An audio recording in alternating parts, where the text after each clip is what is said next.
Welcome, everybody. And before we get started with our guest tonight, I'd like to ask Jerry, our media coordinator, to just give you a kind of overview of what is happening with Citizens for Milford this year. Jerry? Good evening, everybody. Thank you so much for coming tonight. 2016 is actually going to be our third year as Citizens for Milford. And so we have actually taken some time to think about what we've done the last 2 years and what was successful and what we want to build on and work towards in this coming year.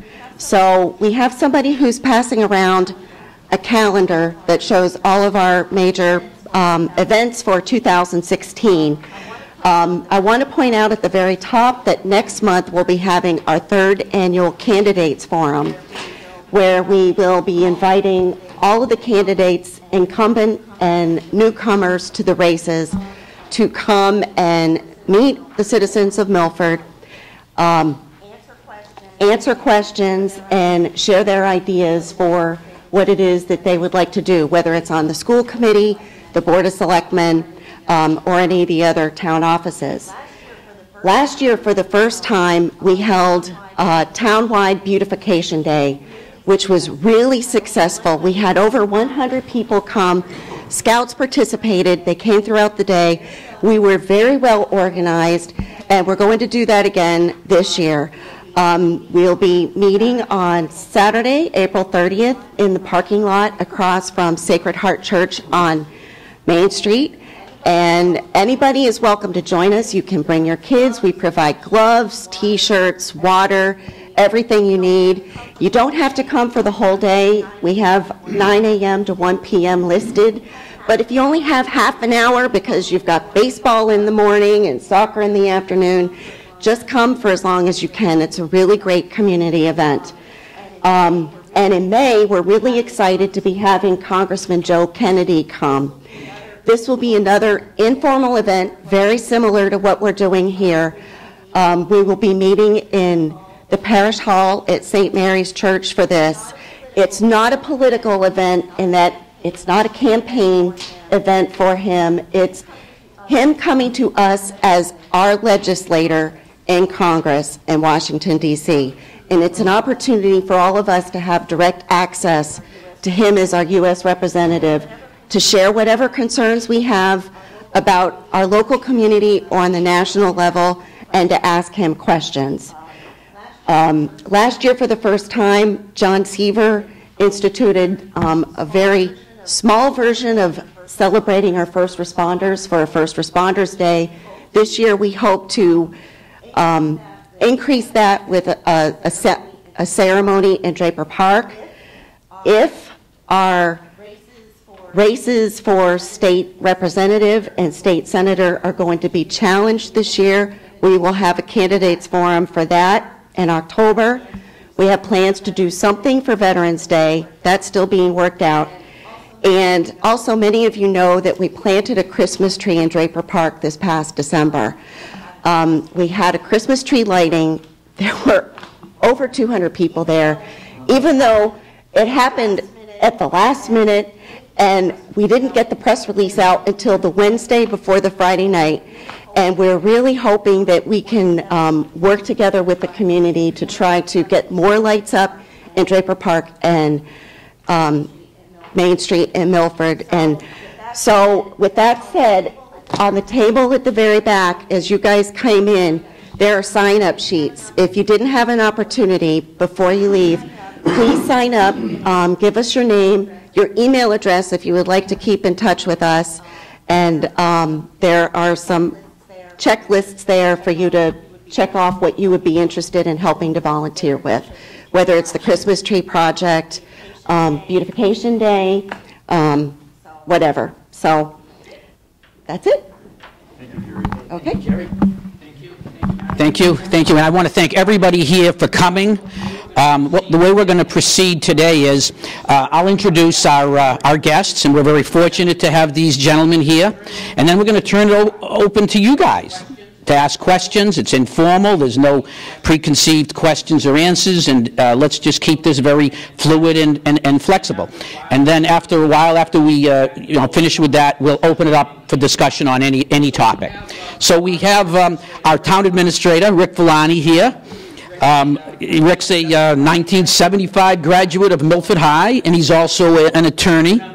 I remember Rick was the halfback back in 1974 at for St. Mary's Tigers, where he ran against the Milford High Hawks. They didn't win, but I know Rick did very well that year. Yes, he was. Yes, he was. We're happy to have you. In the middle here is Zach Taylor. He's our town accountant, soon to be our finance director. He's from Burrville, Rhode Island. He has 2 children, and I've had an opportunity to speak with him many times, and he seems like a great guy and a great asset for Milford. And then finally, we have the assistant town accountant, Wendell Phillips, here to be available to you for asking questions. He's from Milford as well. So having said that, just raise your hands. We'll bring the mic over to you, and we'll proceed like that. I wanted to start things off. I'd like to start things off with asking Zach to give us an idea of the really, really significant, massive changes that have taken place in our town government about how our finances are managed. All kinds of reorganization has happened, and I don't know about you all, but for me, I don't understand exactly who does what and how it's reorganized versus how it used to be. So I'm going to ask Zach if he could give us a little briefing about the changes that took place. Thank you, Steve. And for the record, as of effective October 2014, I was appointed as interim finance director. If everybody recalls, at the May annual town meeting, what was it, October? It might have been October. At the October of 2014 special town meeting, actually authorized the Department of Municipal Finance, and at that time it became in effect when I became the interim finance director. It's still interim at this point because it had to go to state level for special legislation. You know how the state can go, so it's been taking a long time. We hear it's finally on Baker's desk, and hopefully it's signed, and I will be officially finance director, and we can kind of scratch the interim. So I'll kind of give you a little bit of a history of where we were, where we are now, and what that town meeting article meant, and what it means for Milford. So in 2013, at one of the town meetings, we had started on this road by converting the elected treasurer's position into an appointed position. So at that time we had somebody that was elected. You go through a term of 3 years. Some problems with that. The reason why we decided to go with appointed is that it's really become such a specialized position where you really have to understand Massachusetts general law. You really need a solid accounting and finance background. And technically speaking, that through the electoral process, sometimes you may not get that individual. Also, on the other side of it, maybe you do. However, after 3 years, it could end up being a popularity contest and someone else gets in, so now you just lost someone good. So we decided to make that an appointed position. Again, that was in 2013. That was the first step down this road. The next chain of events that occurred was at one of our annual audits, our independent auditing firm, which is Scanlon and Associates, had come in and they assessed our situation. Let's face it, we're a $100 million company right now, and one of their management letter recommendations was to incorporate a finance director. So we went down different paths and looked at different models of how we would accomplish this. We put together a solid plan, and then we moved forward to town meeting. Part of that town meeting article was also to take, at the time, the elected tax collector, and for some of the same reasons I mentioned earlier, to make that an appointed position as well. So that currently is, the incumbent at the time fills the role as the first ever appointed tax collector. In this past August, we had a vacancy in the treasurer's department. We went out, interviewed for the position, and now we have a full-time treasurer as well. I'm very pleased with him. His name's Chris Pilla. He's doing a fantastic job, and we're really seeing everything come together solidly now, and it's working the way it really should be. It's somewhat of a structure, if you look in the corporate world, to having a CFO, and I'm kind of wearing that hat as the Chief Financial Officer. So beneath me, I have several departments. We have the Town Accountants Department, which I'm still wearing that hat now as well. And beneath that is the Assistant Town Accountant, which is Wendell Phillips here. He's doing a fantastic job. He's been with me for 4 years now, and I'm trying to mold him to someday be a fantastic town accountant. Hopefully someday we will see it here in Milford. Beneath that, we have a clerk in the office, which their primary function is to review payroll and accounts payable for the town, which could be very significant. Hopefully Wendell can speak to that in a little bit. He can get into the details, if you'd like, of what our functions are in the office. So that's really the town accountant side. If we switch over, I also oversee the treasurer's department, which consists of the treasurer, assistant treasurer, and another clerk. Their primary functions are cash management. They do all the investments for the town, which currently we have approximately $50 million. We have upwards of close to $19 million in stabilization. We have OPEB accounts. We have a total of, I'd say, 20 different bank accounts of various investments of various purposes, such as payroll, accounts payable, CDs, stock investments, some aggressive, some not. We have the retirement accounts. That's another department that I oversee. I serve as ex officio of the retirement system and chairman of the retirement system, which is made up of 5 individuals, which is the board, that's myself included, and we have a retirement administrator and a part-time clerk in that office. Next, I also oversee the tax collector's office, which is a department of 3 as well. There's an assistant tax collector and a clerk also. Their primary function, as the title leads on to, is the collection of real estate and personal property taxes, and also motor vehicle taxes, which is actually considered a local receipt, the largest of the town. They also take care of subsequent tax taking, so you don't pay your taxes, you end up in the treasurer's office, and we charge a different interest rate and penalties, and you're paying a lot more at that point. IT was recently given to me. That's also underneath my structure. If everyone watched the selectmen meeting this past Monday, I was there discussing IT. And we currently have a technician, and right now we're going to move forward to hire an IT director. We also work with consultants, which Rick and I manage together, and we're hoping for that department to really turn around, and we're very optimistic, and Rick and I have taken it a long way. It's looking good. So again, we're very optimistic there as well. Finally, the last component that is new to the town is a benefits coordinator department. We also have an assistant there and a clerk as well. I put this together, I've been here 6 years now, just so everyone's aware. So I've seen Milford from 6 years ago to currently where it is today. I've gone through the growing pains. I've seen 3 different treasurers.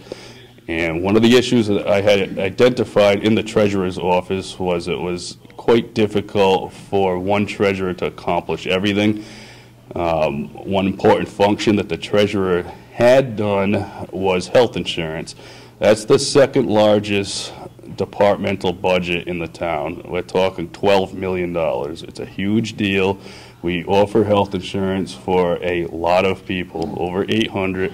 We also, everyone here must have heard of OPEB, which refers to other post-employment benefits. So once you retire from the town and you enter our contributory system, we also offer health insurance at that point as well.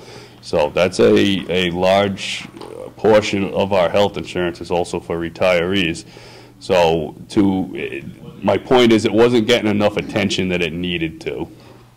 So we decided to create this benefits department and put a department head in place, which is Kelly Capisi, who is a guru with health insurance. And I identified her strong points. That's her strong point. We put her in the position. She's doing fantastic. Again, we have a little growing pains. We're trying to work out various duties. However, it's working better than ever, if you ask me. So in the 6 years I've been here, everything is really coming together. We instituted tri-departmental reviews where you're not just having one set of eyes looking at it, which was very much the case when you have an elected individual that doesn't report to anybody except for the citizens. So it's encouraged cooperation. It's highlighted segregation of duty, which really is meant to eliminate fraud, try to eliminate mistakes, checks and balances. You're not having myself recording the general ledger, collecting the cash, and making the deposits. When you have a structure like that, stealing becomes very easy. So this whole process has really highlighted segregation of duty, internal control. With the benefits coordinator position, we've really heightened our confidentiality, which is always a great thing.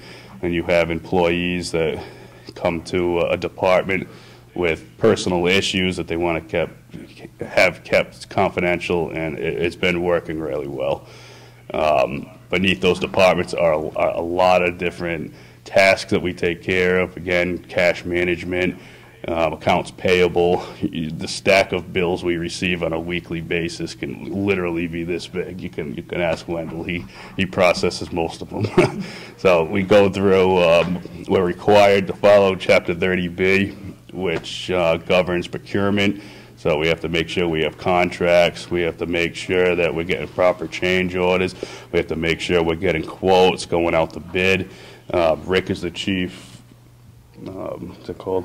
Procurement officer, I'm sorry. And he does a great job with that as well. You mind if I turn over to Wendell to give a little oversight of what our office does? Or? Before you do, Sure. briefly, can you explain, what I'm hearing from you is this very much parallels what I would see in the private sector, and a very efficient, well-controlled operation. Correct. You would have in the private sector where it was, what, kind of dissipated before? It was a little bit, yes. Sometimes you wouldn't have proper cooperation when you have an elected individual without having the finance director. The biggest benefit to the town of having the finance director is that I have these various departments reporting to myself. So in the past, you would have an elected treasurer that has every bit of bonding power. They bond a project, example, Woodland's coming online. They could do it without asking me as town accountant. I didn't have to give, the way the Mass General Law is written, I didn't have to give any insight. They didn't have to discuss anything with me. It's their power. It still is their power. However, with a supervisory position of finance director, we now collectively make these decisions. So it's a second set of eyes. It's bouncing off ideas, and now you have two people making a solid judgment call rather than just one person that can just go off and do it on their own. That goes hand in hand with cash investments as well. So Zach, before we go to Wendell, let's for balance, let's shift to Sure. Rick Villani for a minute. That was great, though. That's, you know, I'm sure I learned a ton of stuff that I didn't know, and I'm sure all of you did as well. But let's so Rick's our town administrator. Rick, why don't you give us a sort of a snapshot of the typical day of a town administrator? You know, and let's start with you come in the front door and. Okay. Wow. Yeah. Sometimes the back door. Before I do that, I just want to say with these two gentlemen to my left, I think combined ages don't equal mine, but don't let that fool you. They are hardworking, very, very dedicated, and very intelligent. So having Zach as the one focal point to handle these departments has proved one of the best decisions we've made, at least in the limited time that I've been here. So I just want to say that. My typical day, I like to start early. I like to get in between 7 and 7:30. First thing I always do is look at my emails to see who might have contacted me. I always look at them before I go to bed at night even, in case there's something from a police chief or a fire chief that might require action during the night. Doesn't happen very often, but once in a while you get situations where you have to deal with those.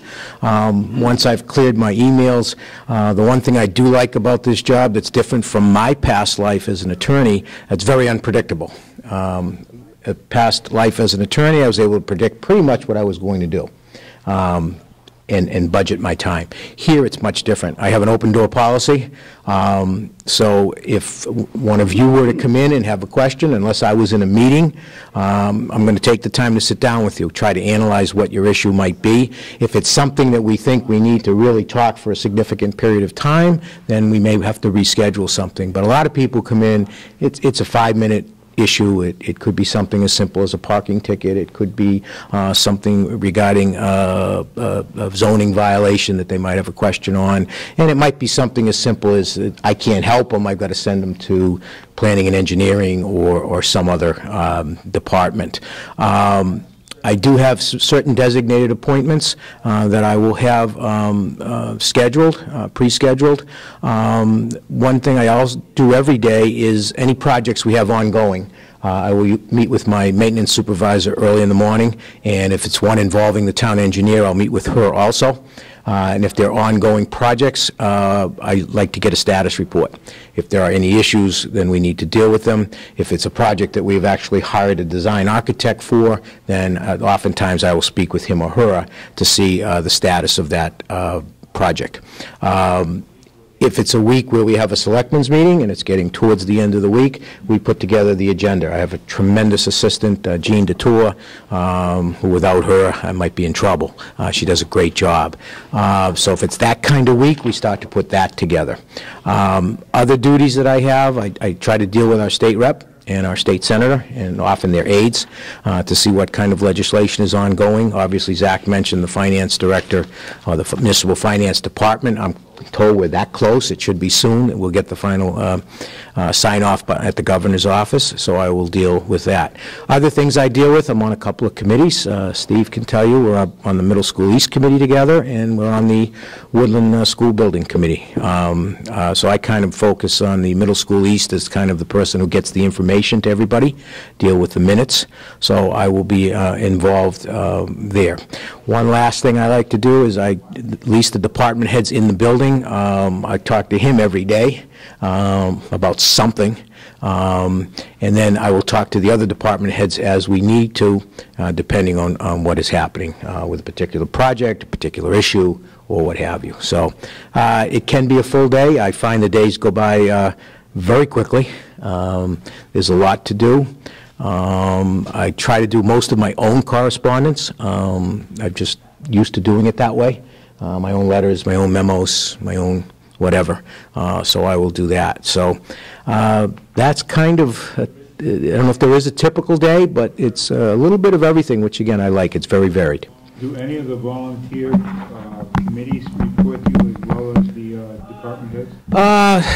Well, the Middle School East, one that we deal with, will be involved. The IDC, for example, that Larry Duncan chairs, often through him will report to me, but usually the department heads will take care of some of those committees, yes. Let's open up to questions from the audience, please. People that have a question, just raise your hand, and I'll bring this over, and we'll get some questions. We got a question over here from George. I have a bunch of questions. Okay. One at a time, George. I want to compliment Zach and you. I've gone to the town hall a few times, and I went to talk to Zach about how the school financing was going, and couldn't have been more receptive, couldn't have been more open, couldn't have been nicer. You know, he took the time to sit down with me, and same with Rick. Now I got a few questions. Do you have an employment contract, and if so, for how long? Referring to me? Yeah. Yes, I do. It's currently under town accountant, though again, we're waiting for the legislation to be finalized, and I'll be going for a contract as finance director, and I would like to go for 5 years. Okay. Are you happy with the way the cash flow that the school is imposing on you? I am. Obviously, with the $60 million school coming in the midst of it, there's been some very, very high bills that we had to process. But I've been very excited about the various banding, which is bond anticipation notes, and planning for bonding, which will take the project long term. So I think, not to toot my own horn, but I think we've done a really great job with that, and our cash flow is right where I want it to be. Okay, I have another question. I had a question of the police chief when he has one of our meetings about illegal registrations, illegal cars all over the town. That's a personal thing. I've talked to Rick about it too. It seems like every time I pull into a parking space in one of these parking lots, I happen to park next to a car that's illegal. And one of the comments that the chief made, which was okay, he said that he does not derive any benefit from the revenue of the ticket collections. I think that's what he said, that goes into the general fund. Does that money ever get back into the police department in some accounting manner to help him? That's what I mentioned earlier with motor vehicle excise being the largest component of what we call local receipts. So penalties is another large component as well, not as big, but that becomes a general fund receipt. It gets closed out to what we call the undesignated fund balance at the end of the year, and then it becomes part of my free cash calculation. So theoretically, yeah, it could come back to the police via town meeting appropriation. And kind of what I'm deriving at is the enforcement of collections. For example, the paper indicated that the police chief issued 315 parking tickets when they lifted the snow ban. Yes. Do you track whether or not all 315 are paid? We actually have, and maybe Rick can handle that one, but we have a clerk that's in, I hate to use the word clerk, but Administrative assistant coordinator. There you go. We have an employee that is in the selectman's office, that's one of their primary functions, is to handle the processing of those tickets and to turn the cash over to the treasurer's office. Is that information in the public domain? Absolutely. As far as the amount? And who's paying it, and who isn't? I'm not sure. As far as the tickets? See, I wasn't in favor of lifting the parking ban. It was working well for 25, 30 years. 1974, what the heck do you know? Yeah, I would suspect that, yeah, it's all public record. I mean, I would think that 315 tickets is pretty nasty. I will say, though, just the second storm, the little one we just had, there were only 41 tickets, so I'm not sure. Still 41. Yeah, but don't forget, there's 25,000 cars in Milford, which is... What that has to do with anything, I don't know. But, okay, We that's... have a clerk, again, she's a clerk, but she is very good at collecting those. At some point, if they do become late, they go to another step, Kelly and Ryan, another collection process. My last question, the Finance Committee, is it purely advisory? Technically speaking, yes. Okay. However, I get along great with them. I think it's a great bunch of individuals. They're hardworking, they dedicate their time. Yeah, they are, they're terrific. I certainly respect them, and I think we work well. Yeah. The reason I was watching a replay of this committee the other night when the CIC thing came up. Oh. Yeah. It's a good committee. Zach works well with them. We work well with them. Yeah. I think we have now a process put in place that will enable also the Board of Selectmen to work well with them. And does it get contentious at times? Sure. Everybody has their own... Do you have a seat on that committee? I do not. That was one of the options we did look at when we put together this. You got enough to do. Yeah. Oh, make it a little independent also. That was our decision. Yeah. Would you make sure you get the CIC article on the town meeting floor, please? I think the town meeting will handle that quite well. That'll be discussed in the next month. No, but I mean, will the article be there? Not another year to go on and on. Can you target the... I hear what you're saying. Could I ask for a clarification? Thank you, George. Great question. The Finance Committee is advisory, right? Advisory directly to, do they work directly with you and give you recommendations? It's meant to be advisory Yeah. to town meeting. Oh, to town meeting? Correct. So the way you just said it, I would probably say it's the other way around, where I would come in and maybe talk to them. Let's face it, I'm in the trenches on a day-to-day basis. Yeah. These are volunteer individuals that are coming in after hours, so I would be there as a resource to help them in helping make solid sound decisions. Yeah, and then you have information that... Yeah, but it certainly works both ways. I've been here 6 years. There's been members that have been on that committee for 40. So they've been around the block, and I certainly respect the knowledge that they have. Finance committee has various subcommittees too that we meet. Their policy, Right, mostly. so that they can get information, get it to the full committee, Yeah. and then the full committee can make their recommendation, and now being favorable, unfavorable, To town Yeah. meeting. response, Yeah. what have you. There's very Right. smart individuals on that committee for sure. Yeah. So I got a question for you, Zach, and Rick, if you want to jump in. So we all know, we read the papers, and all the area towns, they all have overrides, Proposition 2.5 overrides or debt exclusions. Mendon, Upton, Franklin, Medway, Hopkinton, they've all had overrides. So if you look over the last 3 or 4 years, they all have overrides. Milford doesn't have any overrides. We don't have any debt exclusions. And so a real simple question is, what is going on here? How come Milford appears to have all the money it needs, and all the area towns are much more struggling, or have to ask for more money from the taxpayers? Because that's really what's going on. And so some will say that's because Milford is well managed. That may be true. But the other side of it is, it may be that Milford just has more revenue. I mean, if you have more revenue, you don't have to get an override. So if we got a lot of extra state revenue compared to Franklin or whatever, that could explain it. We could be a poorly managed town, for example, and just a town, for whatever reason, gets a lot of extra state money. Right? That could be possible.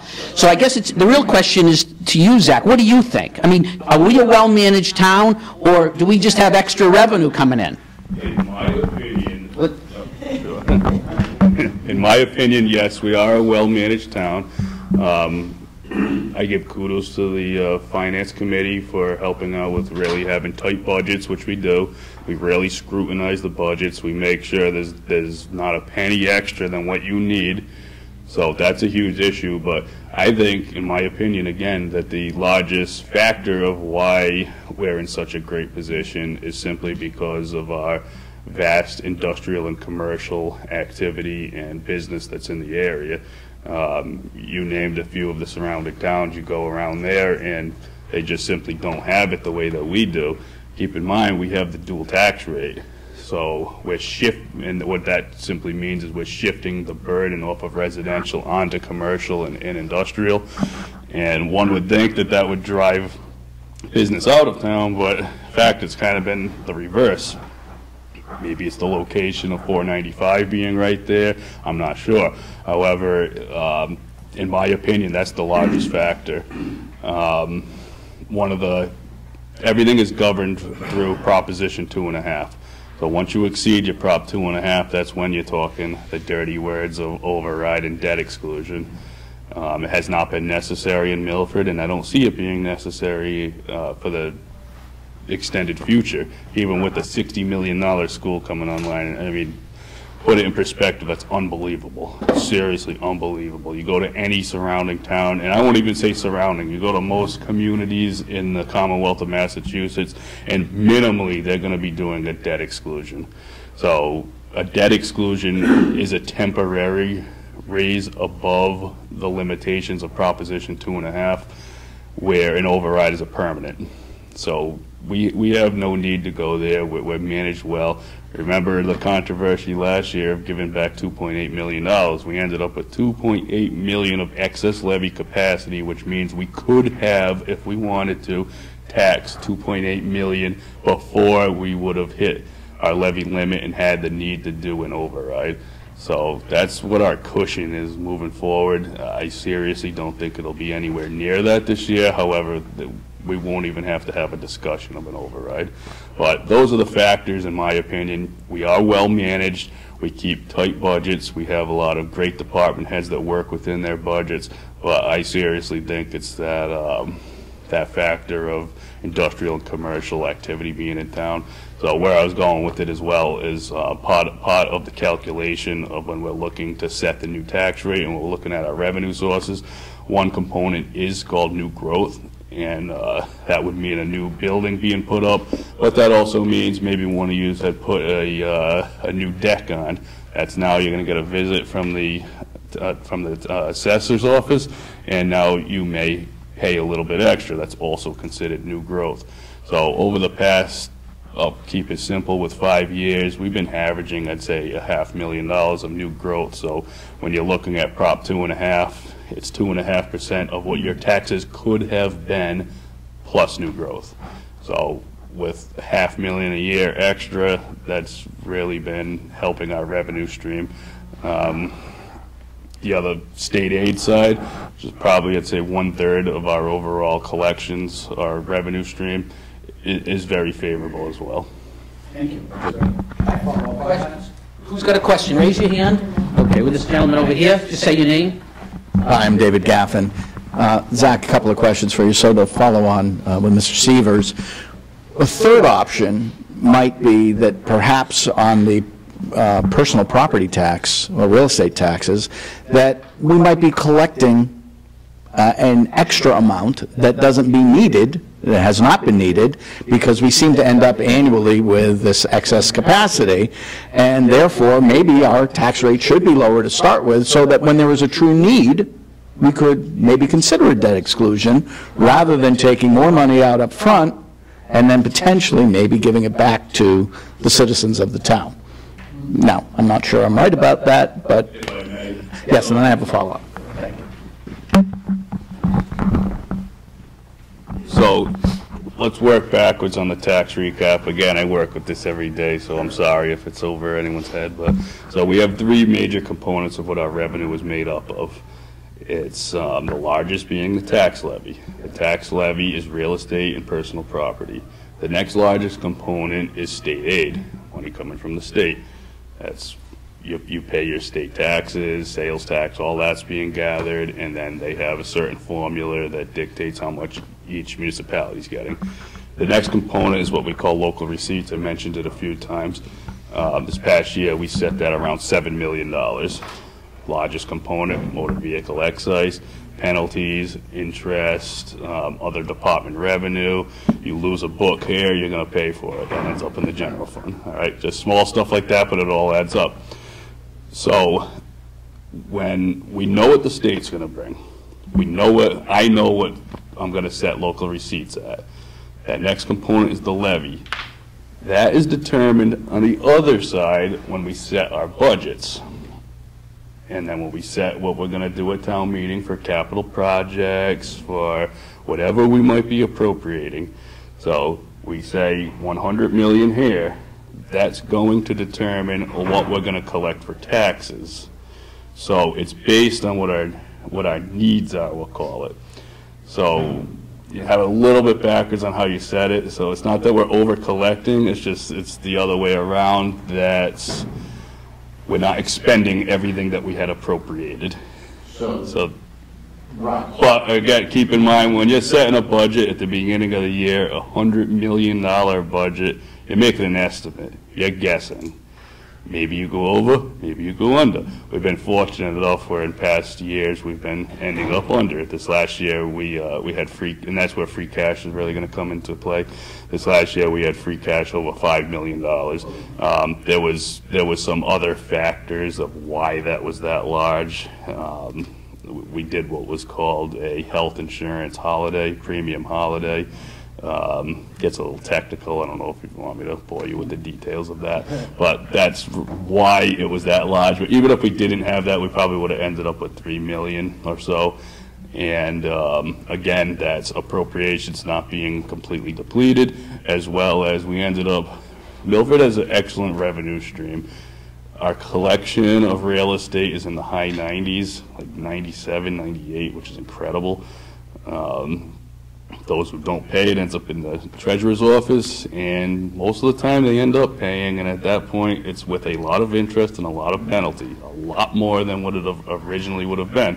So all this stuff it all combines, and it gets put into my free cash calculation, and that's where free cash comes from. Okay, thank you. Yep. Another question to follow. You haven't mentioned, or maybe I'm just not apprised of this enough, is where are we with the unfunded pension liability? I heard that number was pretty high. Somewhere, could you tell us what that is and what the plan is over the next, say, 5 years to bring that into balance? Thank you. So right now, the unfunded liability of the pension system, retirement system, is around $60 million. $60 million. It's a lot of money. We also simultaneously have a current balance of, ironically enough, $60 million. So what where that number is derived from is an actuarial analysis that takes into account mortality tables, takes into account what people are making now, projections of what they may be making in the future, life expectancy, things of that nature. So again, it's a guess. It also takes into account what the a return on investment might be. The majority of our funds are invested in what's called PRIT. It's governed by PERAC, which oversees is the state oversight of the retirement systems throughout the Commonwealth. So you could invest on your own. However, we're not investment experts here, so we turn it over to the state fund, and we've had really good returns. So it takes everything into account, future expectations, and converts it into a present value. So it's somewhat of a complex formula. That current value is around $60 million, okay? So we have certain options and certain timelines on when you absolutely have to have that funded. The earlier the better. However, what that means is you're paying more up front. What that means is now you're paying more taxes. What that means is now you're approaching your levy limit. So I serve as the chairman of the retirement system, so I'm very much involved in the decision making on what method we wanted to use. And right now we're on a schedule where we will be fully funded in 2038. Now, based on that is what determines what we're going to be spending on an annual basis. Further, there's multiple options. You could have it front-loaded heavy and then kind of dwindle off a little bit. We decided to go with more of a straight line approach. So currently, it's around $4.5 million per year.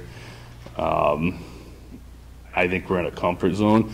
The state keeps wanting us to go more aggressive, but I just told you guys we have over $60 million. That's the way we meet payroll every time. The fund is building. To me, I'm more, why throw all our money in the stock market just to maybe have a repeat of 2008, and now we're even further behind the 8 ball because we're so aggressive. So we watch it on a quarterly basis. We're on top of it, and if we have to make a decision to change, we will. But again, we're trying to walk that fine line and balance tax bills versus how quick do you want to have this fully funded. And to me, I think we're in a comfort zone right now. The other flip side of it's OPEB. That's the other post-employment benefits. What that means is we're paying health insurance for retirees. Again, actuaries look at how long people are living. They take the present value of future benefits. I am not a big fan of OPEB. It's not currently mandated to be funded by the state. That's still up in the $60 million as well. I'm not a big fan for the same reasons. Why are we going to stick all our money in the stock market to just wait for it to crash when right now it's not even written in how you can take the money out? We do what's called pay-as-you-go. I explained earlier we have that money within the operating budget in the health department, and we currently pay for it. So why are we putting money aside just to say, hey, we can pay all these people for the next 70 years, and there's nothing written to take it out, so what's the point? However, it is on the balance sheet. It's not mandated to be funded, but it is mandated to put on your balance sheet, so it's this massive liability that hurts the balance sheet. Flip side of it is every community in the Commonwealth also has it. So if you're comparing apples to apples, it's really not hurting you that bad. But we do have a account set up, and we're pretty aggressive with our investments with it. And it's around $3 million now, not even close to having it fully funded. But again, in my opinion, it's I don't want to say it's not as important, but it's just something that I don't necessarily agree with. So we are funding it just because it does help us when we go to bond. They just want to see that you're actively funding it, and we are. There's no state mandate that we have to. And in fact, we did put right into the operational budget on an annual basis $500,000. So that's where we are with that. Thank you. Thank you. I hope we got some questions for Rick Villani. He's getting off without any questions here. I saw a couple of questions around here. Who's got, a question? We're going right here. This gentleman here. Just give us your name. My name is Michael Soros.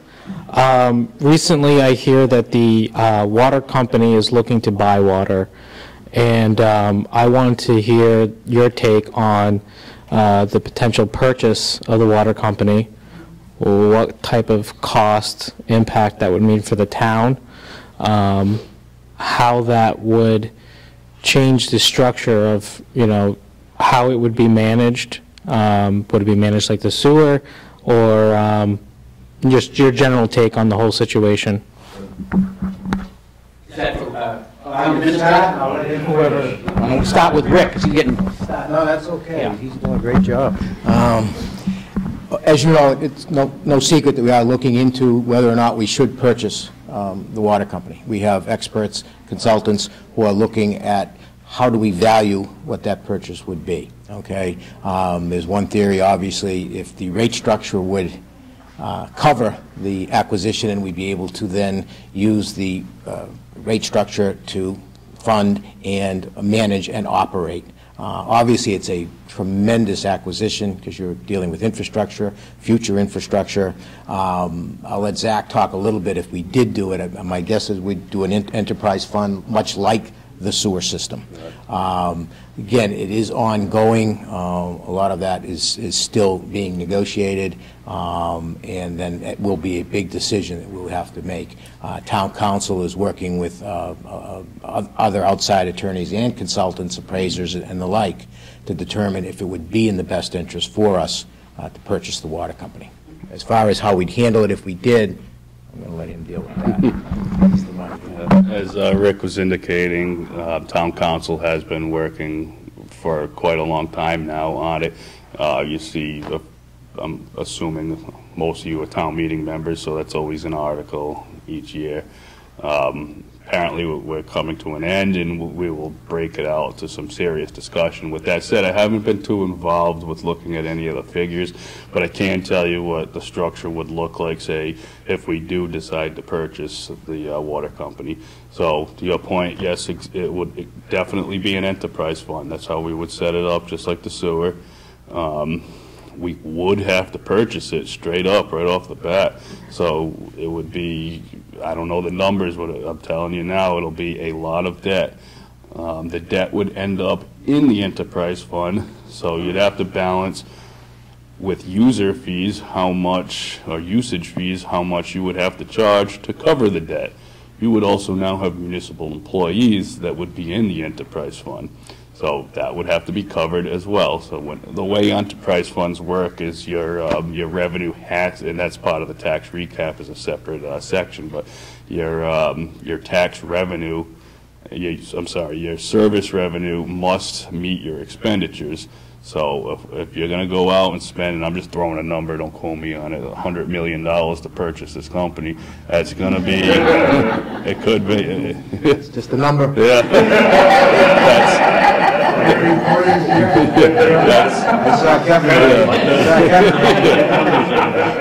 That's going to be some significant debt, And now you're going to have employees working. Those employees will be part of the retirement system. That will increase your unfunded liability. It goes right through. So there is a lot to look at when we do this, but ultimately, yes, it will be a enterprise fund. And let's face it, the reason we're looking at it is when we had these drastic hikes. So that's what, in my opinion, what it would really have to come down to. Okay, so if we buy this and we manage our debt, we manage our employees, is it going to save us money?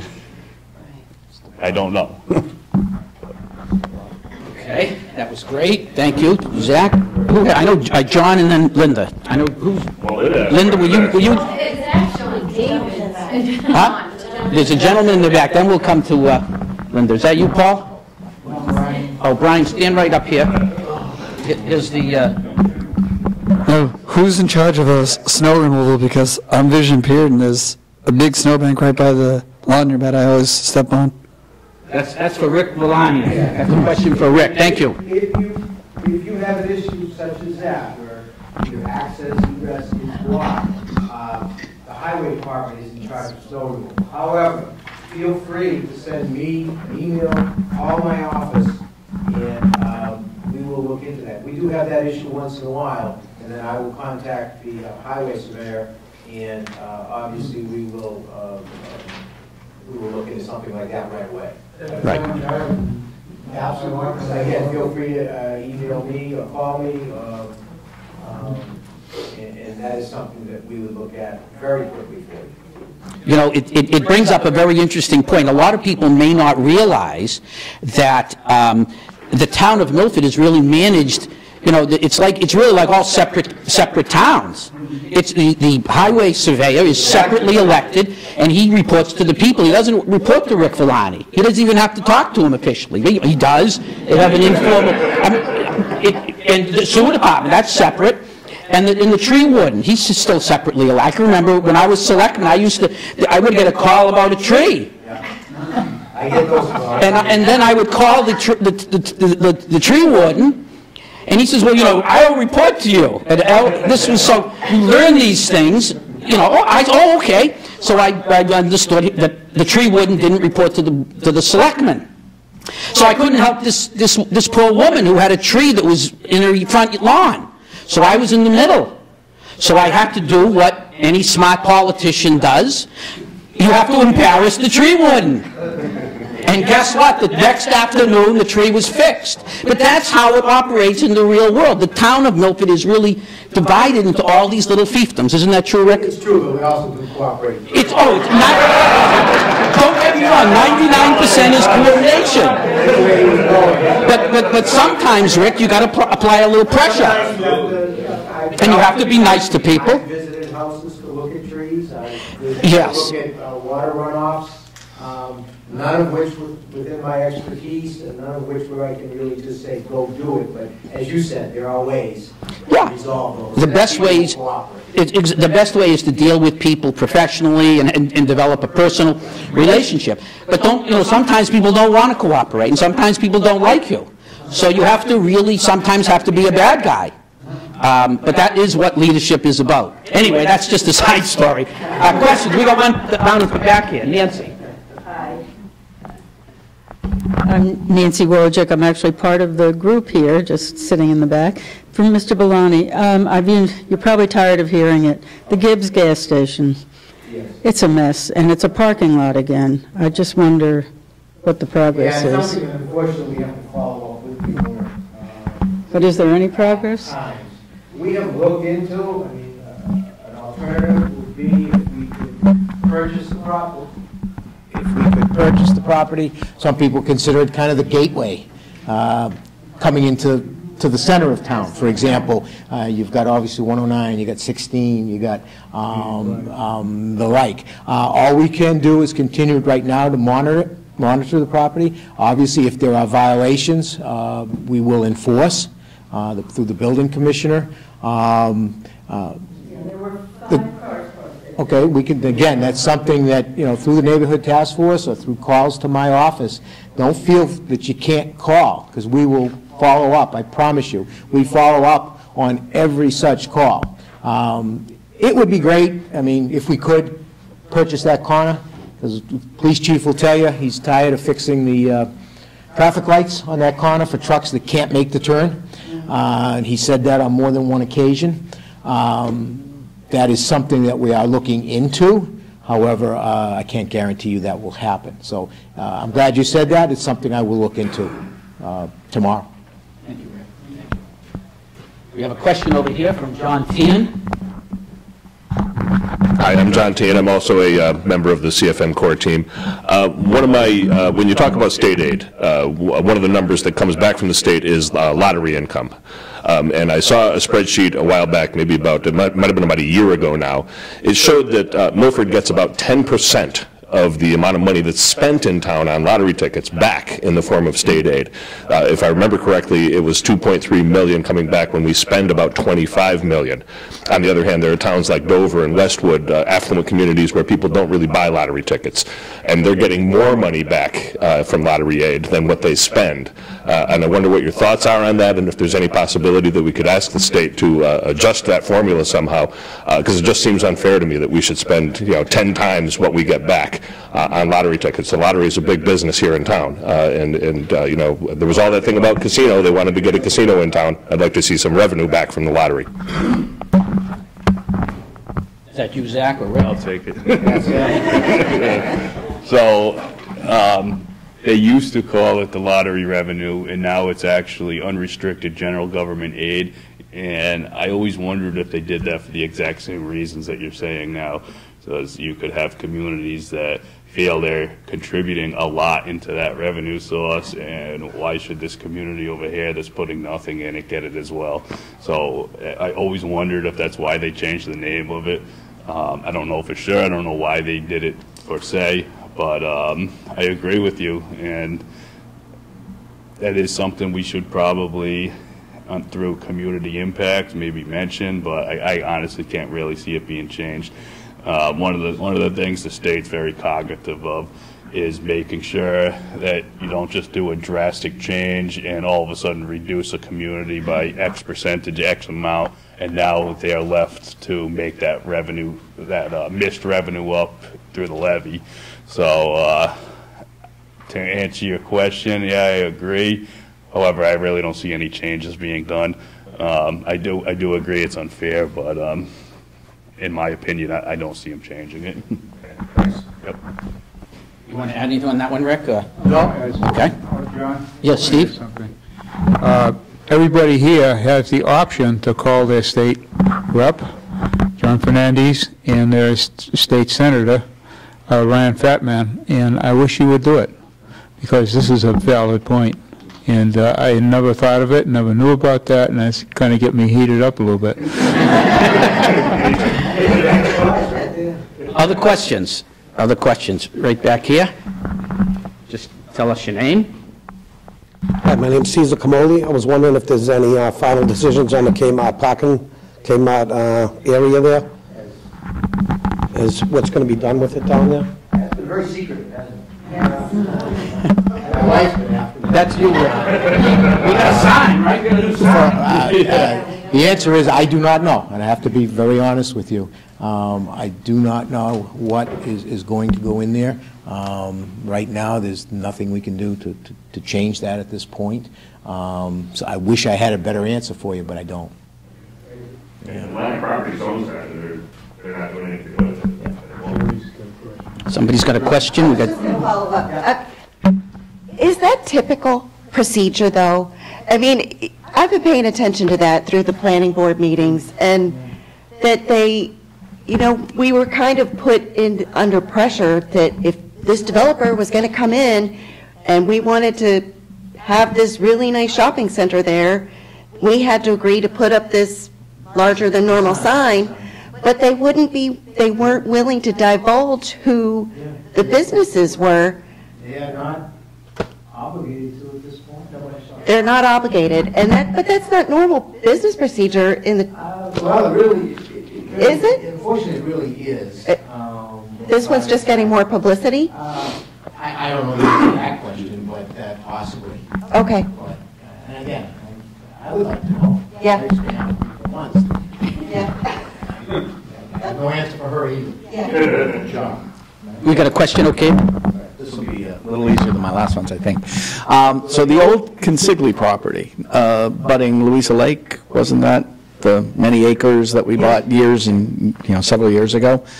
Is there any update as to what the plan is to make that space usable or to make it more recreation? My understanding is originally, and I could be wrong because it's several years back, was that was going to be tried to be cleaned up, which we spent money on, and then be able to make it public access. But I still see the no trespassing signs, and I don't know what the plans are for that coming up. Thanks. That's a Rick question. I mean, It is open space right now. We did clean it up, as you know. Right now, I'm not aware of any plans as to what we're going to do with it, but I can find out for you. But right now, maybe I see the Parks Commission, one of the Parks people. It is. It was put under the auspices of the Conservation Commission. Remember, there was the discussion whether or not we should go a step further and put it under the trustees of reservation, and I believe town meeting, I don't know if we had, actually town meeting, we decided not to do that, and I believe it was amended so that it's just under the auspices now of the Conservation Commission. So they would be the ones that are now, for lack of a better word, controlling that property, managing that. Why should there be no trespassing signs? Again, I don't know, where are they? Are they in places that are, I haven't been up there in a while. Yeah. I'm just wondering if those are areas where, of concern. Again, that's something that the... You could get rid of the signs and people to my list. kind of walk through the woods there. Yeah.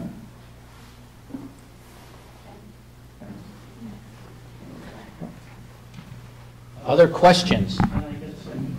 You sure can, George. You sure can.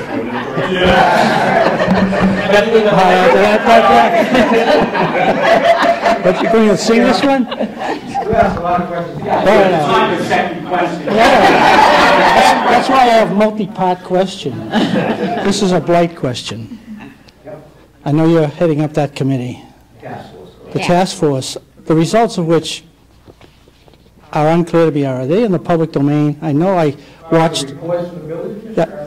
Because so we can read them. What addresses you visited?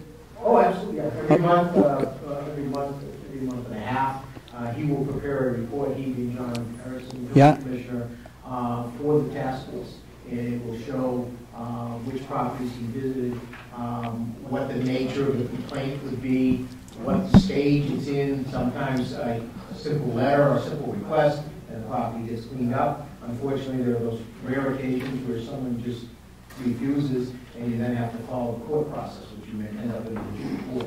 So those reports are public. It seems you're doing some great work, but there does seem to be a few really, really stubborn owners. Oh, I mean, they're getting progressively worse. Every week, and it's frustrating. It is. At times, it's frustrating for the building commissioner, and unfortunately, being I'm still an attorney, but going through the court system can take time. I encourage people. That's why we set up the task force through the phone system and through the email. So, if you see something, again, we welcome. You're not doing anything wrong by letting us know. I think something is going on in some property. You are concerned. We will investigate every complaint. Yeah, because it does the few that are really kind of glowing in the dark that I drive by every day. And that one's getting worse than ever. And I think I was told it was already in court. We have a few reports. Yeah. I would recommend that the next we have a forum, we invite Jerry. I think he'd be a worthwhile person to talk to in these forums as well. Jerry Moody, yeah, the town council. I think it'd be terrific to have him come in and talk to us. As a follow-up to that, I thought the task force was supposed to be proactive rather than responsive. Oh, no, it is proactive. There's a component of the task force that actually walks the neighborhood. I've gone out a couple of times just to get a feel myself as to how they operate. It's the building commissioner, the board of health, police official, fire department personnel that will walk a particular neighborhood. Do they have a regular schedule by which they go out and Yeah, they set up a schedule and they go out to different agencies. They go out once a month. Well, now it's because of the weather. Remember, they're only looking right now at the outside, they're not the inside, okay? But that's one component of it. But I still want to emphasize, we're all out in the community. I'll be honest with you, when I'm driving around, if I see something, I have a notepad in my Jeep, and I'll just write it down, say, text John or email John, she's about this property, can you check this out? Just so something doesn't look the way I think it should. But yes, there is a proactive component to it also. Yes. Only once a month, though? Only once a month? It depends. In the summer, would they go more? I have two questions. One is about the task force. If someone files a concern with you, either via email or through the hotline, how long does it take back? Do you respond back? Do you follow up on that? So say if I filed a concern with you, how long would it take before we'd hear anything? Depending on the nature of the complaint, but as I get them, I try to send them out as quickly as I can go out.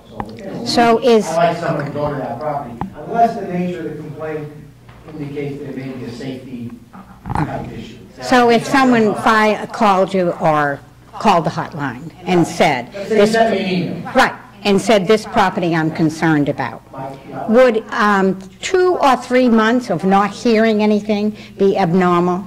I would hope that we don't go 2 or 3 months. Okay. All right. Yes. Okay. So if a person does, it's reasonable for them to expect a response, or at least an acknowledgement, I guess, is what I'm asking for. If I get one direct, I will try to respond to the individual. The first response might be, received your email. Right. We'll be sending Right. Board of Health, Building Commissioner, Assistant Zoning Officer, depending on which person I think should go out, and we would send them out. Then once I got the land of what's happening, then I would like to follow up. Hopefully you see the remedy being enforced. If it's a car, the car is gone. The illegal car is doing stuff. Or it's trash. It's just hard to encourage people to utilize the task force if they don't feel they're being responded to. And that is what I've heard, is that people do not feel that they're being acknowledged. And it's one thing to be acknowledged, but then there's the second step, the follow-up. You know, so... Every complaint is being looked at. All right.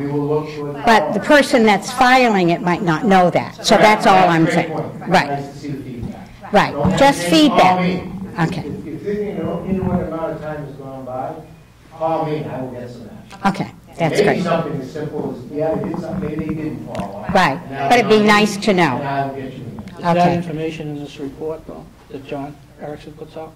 What information? What you've done about this property or that property? Yeah. It's not like we visited 42 pieces of property and found 4 faults. We visited, I'll give you my address, 5 Washington Street, we saw it. Yeah. Anybody else, but, and this was the issue, and then there's John, I think John's been in front of you, hasn't he, John? Yes. And he got pretty close to the process with, they're trying to clean this up. If not, then there's a letter, then they might decide that they'll report on it. Do you happen to know exactly what is allowed as far as putting commercial vehicles on residential property is? Is that specified in the bylaw? Yes, it's in the bylaw. Okay. So that's a big problem. Yeah, that's a common complaint.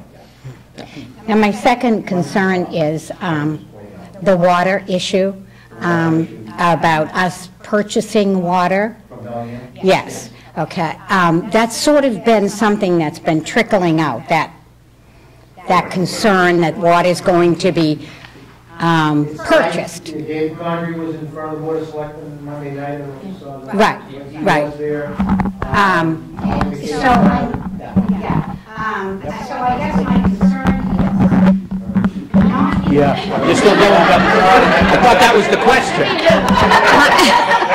My concern is that in the not-too-distant past, we were very strongly assured we had plenty of water in town to accommodate very large business enterprises. without question. And so it's extremely troubling now to see that we're getting ready to purchase water for our community. One, what happened? And it's not just the sun drying up our water. And two, why didn't we know we were in this kind of condition, that we're buying water from another town? It's very troubling. It is. You remember they're a private company. Right. But he stood up at that high school and told us we had plenty of money, to take care of our town. That question was asked Monday night. I believe his answer was that large business that you talked about yes. Was going to have to contribute to provide infrastructure so that they could accommodate it. Okay. So again, I don't want to go back there. No. After a year, I enjoyed it. We have nothing to do with that. Thank you. But your concern is obviously well worn. Okay, we have a question over here. Jeff? Jeff Narrow, Chief Procurement Officer. What do you see long-term projects coming for the town? I'll start with Godfrey Brook. I know it's multiple million, so this is going to, I know this is going to end up in Zach's lap too, but what do you see coming? What do you see coming, and how are we going to fund it? And then just the other little thing, it's Peter Scandone's car at the Gibbs lot. It says Peter Scandone's car at the Gibbs lot. Obviously, Godfrey Brook is an ongoing project, no question. You might have heard mentioned recently in the last couple of months, we have issues with the Louisa Lake Dam. So that's one project now that we don't have to do it right now. The condition was upgraded from poor to fair, I believe. But it is a project that we're going to have to start putting some money away. And the town engineer and the highway surveyor now are working on that. We also have a bridge that we own in conjunction with Upton that we're going to have to, not own, but we're going to have to deal with. That could be a significant project. We're working to get numbers there. Probably a couple of years away, okay? So we're now going to start putting some money towards engineering to see exactly what we may need to do. These are things that are mandated, so we're going to have to deal with them. And those are two that I can think of. In addition, obviously, Godfrey Brook, you all know, is not done, just these past two phases that we've done. So we're going to continue there. What's the spend? What's the projected spend on Godfrey? It's in millions, right? It's big numbers. It is. Do you have a number? It is. Eight? It was, prior to doing this, estimated to be around 10 million. Yeah. I don't think it's going to be at that level any longer. Yeah. Again, this would just be a guesstimate, but to complete, probably around 4 or 5. Yeah. At this point. It would be phased out. So. Yeah, right. Questions? We got a guy in the background there. Just give us your name. Okay, Mike. Rob Mitchell, town meeting member. And I say that only because you said it's a $100 million budget. And I sit there and there's an article for $25,000 for truck. There's discussion of a 1 or 2% raise for certain employees. But we never talk about collective bargaining. That's always a given number, and it's a rubber stamp. The town has to approve it, otherwise the contract's not valid, but we don't have any say in it. Can you just explain who does get involved in that? Is that the department heads? Is that you? Is that Rick? How does that process happen? I think you said we're doing a good job of managing the money, so I'm not complaining about it. I just want to understand the process. I have little say in all that. Obviously, we have the unions, police, fire, clerical. Highway, sewer. Highway, sewer. Library. Yeah, so there's teachers, yeah. Okay. All said and done, that's more than half the budget. Yes, Yeah, definitely. school alone, yeah. Town council obviously handles negotiations with the union. Jerry has been doing it, probably a better question for him, but Jerry has been doing it for many, many years. So he will be handling, and he does handle for most of the unions. We have another attorney who does the clerical also. So again, it's collective bargaining. it's bargain. The Board of Selectmen have a role, so Jerry will negotiate, then they sign off on it. Yeah. The school, go to the school committee. Yeah. And remember, if they can't agree, okay, you're looking at mediation and then and/or arbitration. So it's not a rubber stamp. It just happened very recently. So it's not a, when you say a rubber stamp, I understand what you're saying, but sometimes the selectmen say, right, but sometimes the selectmen say, or the teach, whatever, that, no, we're not going to agree. And then you end up in mediation, which hopefully resolves it, and you could end up in binding arbitration. And you could end up being forced, you had no part in it, and they arbitrated, that's what you got. And you're subject to the award. Done deal. So, I will say I think Jerry's done a great job, at least in the 3 years that I've been here, negotiating the contracts that he's involved in. Attorney Ernie Pettinari does the clerical. He's done a fantastic job also. A lot of times what you see too is each union playing off of each other as well. So if the library gets a 2%, you might see the clerical union saying, hey, we got a 2% here, we want to go for a 2%. Or it might be vice versa. They want to go for a 6%. So we just gave it 2, that's all we can do. So that's somewhat the pattern that you see. Thank you, gentlemen. Quick follow-up. Okay. So, Zach, you're soon to be the finance director. I just wondering, when you get that position, don't you think you should be in that negotiating table, being that you're the guy who is probably most knowledgeable on what we can offer or should offer? Good question. The way the statute's set up, I won't have much of a say. However, there are times where Jerry will come to me for certain information, and I will, if we're in a predicament where we simply cannot afford, then I will voice my opinion. I will put out the data and say it does go to an arbitrator, as Rick indicated, could be the process. Anyone that's looking at the information would agree that, yeah, you can't do, the town is saying no for a solid reason, and they more than likely would side with the town. So I do, when I say I don't have much of a role, there's limited role I do have, but I do participate. And to answer your question, yeah, it would seem that I should have more of a role, but I do some behind-the-scenes work. Did you say statute? You do not have a role? The way it's set up, you have, and I can't quote it for you, maybe Rick would be able to better, but it is the role of town council, so I wouldn't have the say that maybe I may want to. But town council will use some of the information Correct. that he has to help him. So he's not blindly making a decision, and I'm not blocked out of it completely, so, well, I'm very much behind the scenes, so a lot. There you go. So correct. Nor is Rick. Nor am I.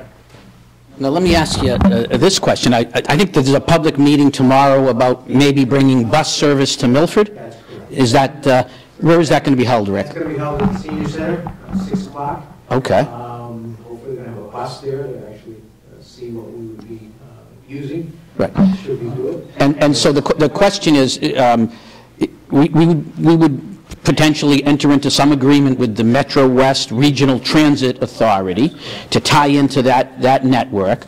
It could cost the town another $200,000 to $300,000-ish, or that's what they're chit-chatting about. I don't know if as high as 3, but that's, all of these new spending things, by the way, have to make you a little nervous. Water Company, Fisk Mill Dam, Louisa Lake repairs, all of these things just came out of nowhere. They weren't being talked about, for the most part, a year ago. I mean, that's the nature of government. There's always an unlimited need and list of things and limited dollars. That's really the problem. Unexpected need at times, that's the other one. What's that? They're unexpected. They're unexpected. So just tell us a little bit about your thoughts on the bus service. I mean, where are we in the process? And any other thoughts you might have? I have had a couple of meetings, or a few meetings with Ed Carr and Kyle DeMaja of the MWRTA. They are tomorrow going to come here, talk about what the bus route would mean for the Milford community. So what you would see tomorrow if you attend is a map or a schematic of where it would start. Possible stops. It's not. This isn't fixed in stone by any means, but they have what they call a turn-by-turn route. So it'd be coming in from Holliston, for example, and then coming in Main Street. There's certainly a number of places we want to hit. A lot of the medical facilities, for example, the senior center, some of the housing, senior housing, shopping, places like that. So you'll see that's what it involves. This is very preliminary. What tomorrow is all about is we want to see what the interest is. Okay, obviously a number of organizations have indicated that they believe there is a need and an interest. And now tomorrow is about getting information from people. I hope to not have a lot of speaking tomorrow. I hope to have people coming. We're going to have a podium, and they're going to be able to come up and say what they think. One, as to the need, the proposed route, that type of thing. Yeah, the cost. Yeah, obviously it's a something that gives him a headache and FinCom a headache, because it's another thing that we'd have to talk about. But is this do users pay anything? Yes, yes. Yeah, no, they do pay a fee. It's not a significant fee, but they do pay a fee, correct, which we get credit for. So Ray. Yeah. Oh, I'm sorry. Yeah. A question over here. All right. So. One of the things, the numbers I had heard bandied about was $340,000 to start with on the first year as an investment. No, what happened is the selectmen asked if we were to do it ourselves, in other words, not go through the NWRPA, what would it cost? That's where I think that number came from. Okay. It's not going to be that. Okay, great. But in addition, one of the arguments for this was that it was going to bring economic activity into Milford, and specifically more like Milford Regional Hospital. So my question is Milford Regional Hospital planning to pony up some of the money that's going to bring in their additional revenue, just as a partner, as a way to do it? Well, I'm very interested. We are pursuing a possible grant, which is not a grant that Kevin could actually tell you more about. So we're hoping the number is going to get reduced. And without saying too much, there's some other things that we will look into by way of grants and the like. Because once we do this, it's a commitment. Yeah. Okay. Doesn't mean you have to stay in it forever. However, it's a commitment, and He'll tell you it's going to roll into the budget each and every year. So I understand what you're saying. So, any other questions for these gentlemen? Let's have 1 minute with Wendell. We didn't mean to ignore you, Wendell, but why don't you give us a little bit of your background and some of your thoughts? Okay, I think maybe the best thing I could just explain to you what a daily work day is like as the assistant town accountant. Well, we have our basic weekly goals. We'll start with those. What we do is we process bills and payroll for the town. This includes it's myself, and we have a clerk who works together to look at all the bills, every expense we incurred for that week, and they're all submitted by the department heads, and then we just look those over. We make sure they in accordance with Massachusetts general laws, and look for any errors or any questions we may have on those. We look at the payroll for each department every week, and we go through it. We check rates if anyone has any rate changes or any reasons their pay might be different that week, and we check it with a rate book where we keep all our files to verify everyone's weekly pay. And at the end of the week, we like to, we work with the treasurer's office. They work on the payrolls and input it into the computer system. At the end of the week, we make sure that both offices, the accounting office's numbers and the treasurer's office balance, it's kind of a check and balance we have to make sure that there are no issues, and we go ahead and process and approve that payroll. Then also, while we're doing those weekly goals, there are also many other items that come up, some unexpected items. We may get calls from department heads with questions or issues we have to research.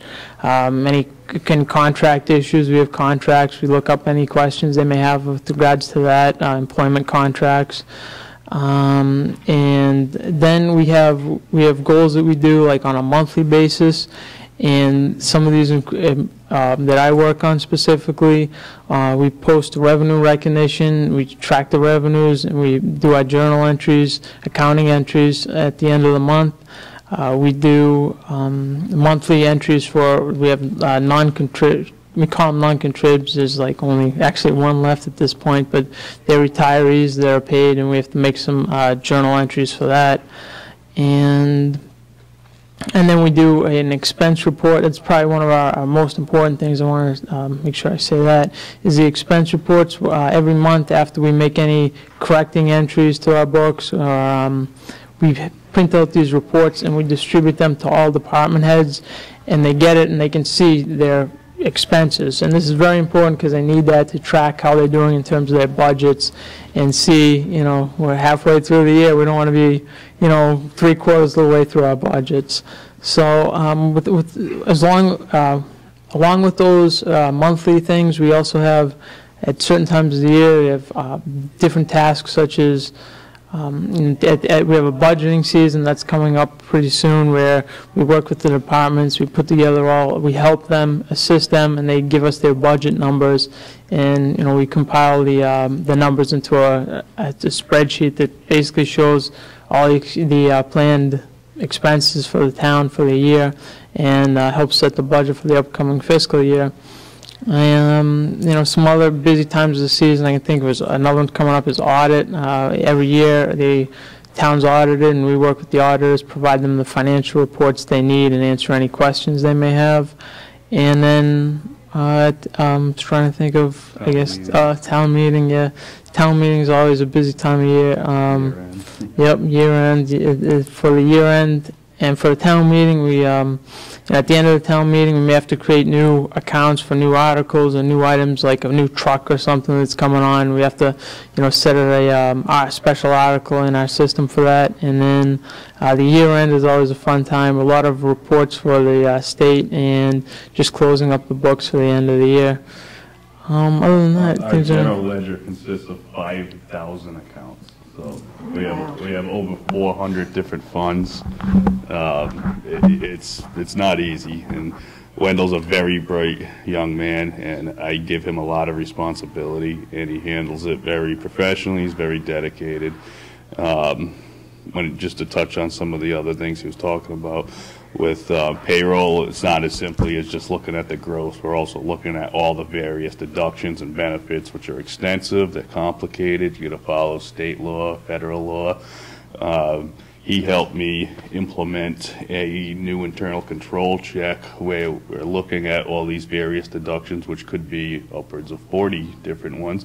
You could have the state coming in and saying you have to pay child support. We offer all sorts of various benefits, and that's where errors can happen. I mean, we do complete 100% in-house payroll. We just finalized W-2s, which was, we issued 1,600, so that's a lot of part-timers. 1,600 W-2s went out. So on a weekly basis, when he's talking about verifying these payroll records, it's no easy task. It's quite difficult. We do weekly warrants for both payroll and AP, and I give him a lot of responsibility, and he handles it very professionally. Thank you. Thank you. Well, I believe this has been great. We want to reserve some time for some miscellaneous questions, but what a great presentation from Rick Villani, Zach, and Wendell. Thank you.